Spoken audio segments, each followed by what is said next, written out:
Karl, what are you doing down there at College Station? Good morning to you. Well, good morning. I was with Jennifer Mitchell and Chris McFarland, my host from the Wiley Lecture Committee. They sponsored Juan Williams and I last night for a lecture, and so they came out early to say hello to Fox and Friends with the Gig 'em sign. Gig 'em. There you go. Did one of the comments come up yesterday, of course, at this lecture series? I'm curious, of course, we've been talking about what's been happening over in France, President Obama speaking there, and he made some remarks that have been taken a certain way here in the United States and not taken terribly favorably. Let's play some of what he had to say there and get your response to this.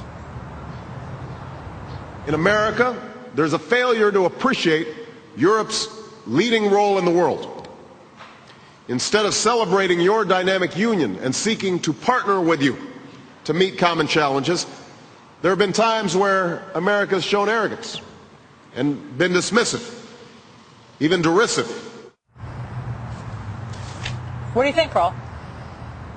I think he ought to get off the campaign trail and become President of the United States. There are ways to make the point that he made without running down America. Rather than saying America is arrogant, he could say, I'm going to endeavor to do the following. I believe that America ought to respect Europe and that we ought to listen to our allies and consult with them and respect your great history and traditions.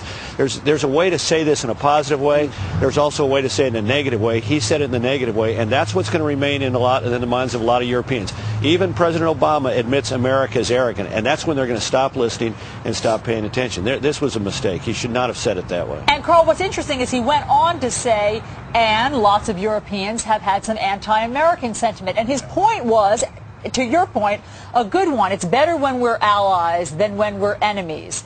But it's curious that he didn't put a positive kind of presidential spin on it. Yeah. And he used these words. But here's what I would like to say. What do you think of that, Karl? I mean, could he have put a more positive spin on this when he was on the global stage? Absolutely. Look, that's the job of the President of the United States, putting the best face forward for America and complimenting our allies, even finding a way to develop a positive relationship with adversaries and competitors. And this was campaign trail. This was the kind of thing that you say when you're appearing in Iowa or New Hampshire or on the campaign trail in a battleground state and you want to run down the people who are in. When you go abroad as the President of the United States and say these kind of things, you really are giving comfort to people who are critics of the United States. You're passing on a message in a way that hurts America, doesn't help America, and hurts our relationships, doesn't help foster good ones. Karl, a lot of people are pointing now to the comments from Eric Holder in regard to race. Let me play those for you and see if you can draw a link between the two. Though this nation has proudly thought of itself as a ethnic melting pot, in things racial, we have always been, and we, I believe, continue to be, in too many ways, essentially a nation of cowards. Is this a pattern, Karl?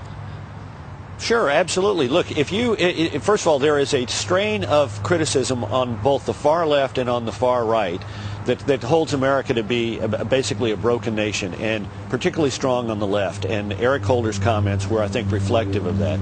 Second of all, there is a tendency when you get into a campaign mode and you're the agent of change, it's to be critical. And once you get in office, it's hard to shed those kind of attitudes and become less critical and more prospective rather than retrospective. But again, I think a lot of this springs from the philosophy that people like Eric Holder, who is on the left of the Democratic Party and the left of the American political spectrum, and President Obama, who shares to some degree those opinions. So I thought it was remarkable. President Obama politely rebuked Eric Holder's comments and said, I don't agree with my Attorney General that America is a nation of cowards when it comes to race. It was the right note for him to strike. I wish he had had that same instinct when he went to Europe, and rather than calling his country arrogant and focusing on his view of the past, if he'd found a more positive way to talk about the future. Well, here, let me take the other side of this, Karl, because last night I was interested about how Bill O'Reilly took this too, and he said that he thought this was a smart moment for President Obama, that this was his best moment there in France. That, of course, he made the arrogant statement, which we didn't really talk about there, and that was certainly offensive to a lot of people. But then he went on to criticize Europe for not recognizing America's place in the world as doing so much good for the world, and he criticized Europe. Was that a smart move for President Obama, given the world stage? Again, there's a way to do that. I mean, imagine somebody walks in and says to you, you aren't grateful for me. I mean, you know, the Europeans are not, you know, many Europeans are grateful, and nobody likes to be reminded of a debt of gratitude and have their nose rubbed in it. So again, I'm not certain I agree with Mr. O'Reilly on this one. I really don't. I think there's a way to strike the right tone on this. I don't think he got the tone right at all. So, Karl, beyond the arrogant comment, how do you rate President Obama's first NATO meeting, and as well as the G20?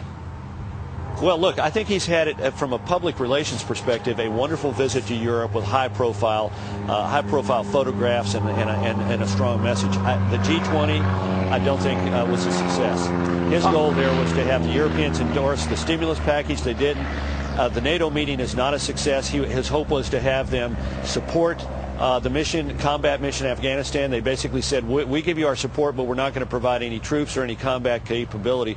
So on both of these, he failed. I also think he struck a wrong note, not only in Strasbourg, but frankly, the gift of the iPod to Queen Elizabeth struck me as a little bit. I mean, a little bit. You know, that compounded the DVD problem, giving the DVDs to the British Prime Minister. Well, of course, the DVD problem, which I called before this was reported. I said he gave DVDs to Gordon Brown. That's a huge mistake, because I bet he didn't think that they're out of a different region code, which means they wouldn't even be able to play on British DVD players. Always finding the tech spin. And that was true, Karl. Clayton, yeah, Clayton, we are all grateful to you for having identified that problem. That's really his point, Karl. Debt of gratitude. Karl, much more with you.